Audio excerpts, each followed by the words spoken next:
there are shows, there are people that just are constant conspiracy theorists, which is fine also.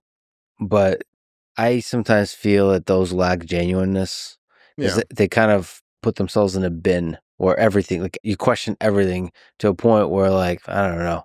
I feel like you're not getting closer to the truth when you question everything. There is something that some people in the conspiracy world do, which is like they speak about something with certainty Right. when they're really not certain about it. And it's like it's fine to like ask questions and it's fine to speculate about things, but you also have to like you just it's true in general in life. You got to be really careful about like presuming your conclusion and then working backward from there. And then sometimes when you have one or like it's a matter of being sloppy versus not being sloppy. Yeah. And like sometimes people like I remember for a long time back in the day in the 9/11 truth movement, there was this one of the huge smoking guns that they would point to was that in the 90s, there was this one document, I'm blanking on the title of it, but it was from PNAC, the Project for a New American Century. Mhm. And this was the think tank, or one of the think tanks of the neoconservatives. Like all the big neoconservatives were involved in PNAC, from Dick Cheney to Rumsfeld to Richard Pearl, David Wormser, all the big neocons.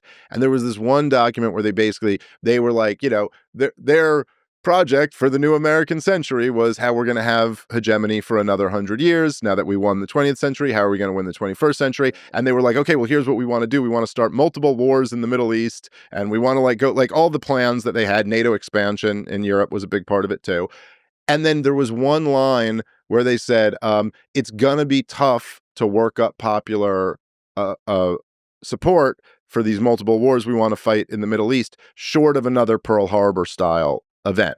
And the 9/11 truthers would point to this and go, see, clearly they did it. They did 9/11. They even say in their own words here that they want another Pearl Harbor event so they can do this. And it's like, well, look, that doesn't actually prove anything. I mean, it might just be the case that they were like, oh, we wouldn't get this without a Pearl. And then when 9/11 happened, they went, hey, we got our Pearl Harbor style event. And, and even if you like that story of 9/11 was an inside job, because it's kind of sexy and exciting and like, oh my God, what a crazy world we're living in if that's true. And I'm not even saying it's not true. I'm just saying if you're not sloppy and you're scrupulous, you go, that's not really evidence. It sounds like evidence. It's evidence-y, but it's not actually a piece of evidence because that doesn't in any way demonstrate that they actually were in on the thing. And there's just a lot of things like that. There's a lot of things I even see like because it's a very popular conspiracy theory online now that Israel did 9/11, and I'm like, I'm open. What do you got? What's the evidence? And they'll be like, well, did you see that Larry Silverstein took out a huge insurance policy on the World Trade Center? How did he know? And you're like, how did he know that the #1 terrorist target in the world might need a big insurance policy on it? You realize that the same guys attempted to knock those towers down in 1993, right? And so there's just little things like that where, like, if you're being sloppy and you already really want this conclusion, I see where you could see these things as evidence. But if you're just being if you're critically thinking about them, it's not as strong a case as you think it is. And I like to, again, I'll speculate every now and again on things, but I like to take on something where I feel like I can prove this case. Like I really have enough evidence that I think I can prove this. I think I can prove that the neocons didn't invade Iraq because they were worried about weapons of mass destruction, and they actually had this agenda for at least a decade before the war broke out. Like there's strong tangible evidence for that. It's just sometimes the constant conspiracy guys, not always, but sometimes they just get sloppy when it comes to actually analyzing how strong the case is. I mean, there's several psychological effects. I think there's a certain drug to the dogmatic certainty that you were mentioning. It really annoys me that there's something about human psychology because I usually, when I say stuff, I usually show doubt and show the humility that I might not have the right answer. And I sometimes look at multiple perspectives, and that's seen as weakness and lack of intelligence often. It just sounds like it. When I even like listen back to people that do that kind of thing, that certainty sounds like intelligence to people. Like if you say something with a lot of certainty, it sounds like this is a smart motherfucker. And I hate that about myself and about human psyche, that seems to be the case, because then like the the dumb dogmatists are going to be like the ones that are driving agenda.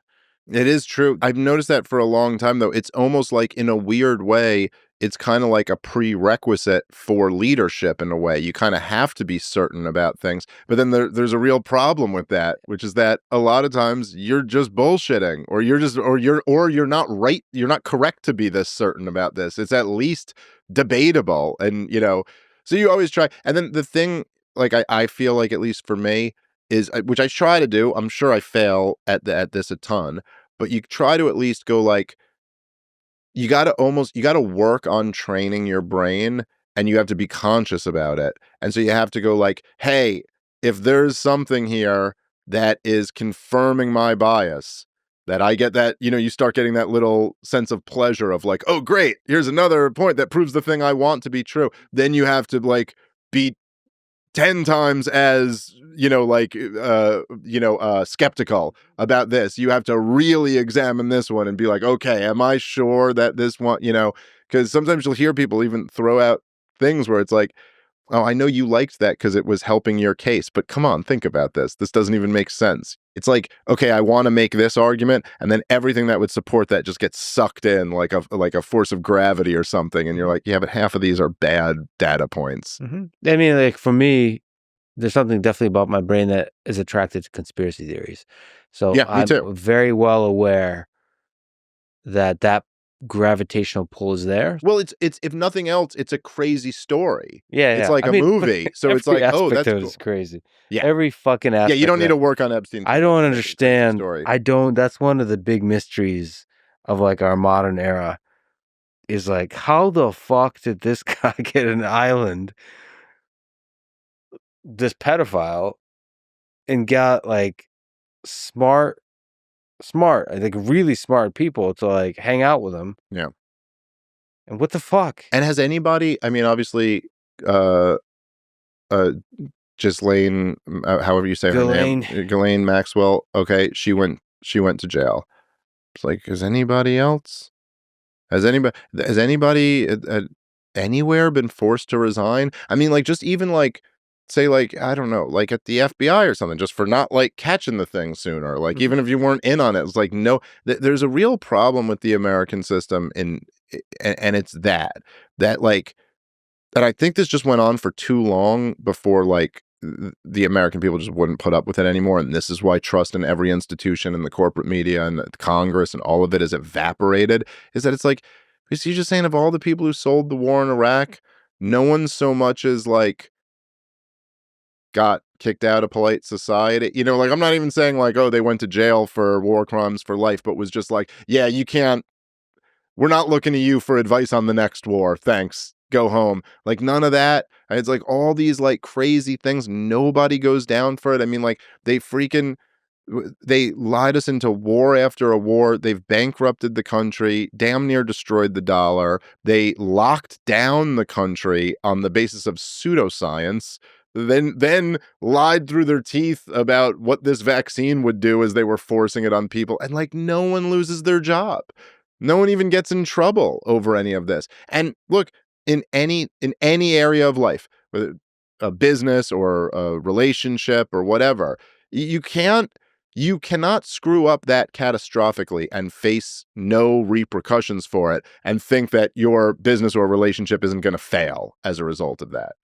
I think ultimately there's been a lot of wake up calls, and I think we're going to build a better society from it. Like better institution. I believe. I hope you're We right. might, more transparency, more like authenticity. I think also the Democratic Party has learned the lesson of like, you have to have candidates that do. I don't give a shit about podcasts, but do podcast like things, meaning reveal themselves as human beings.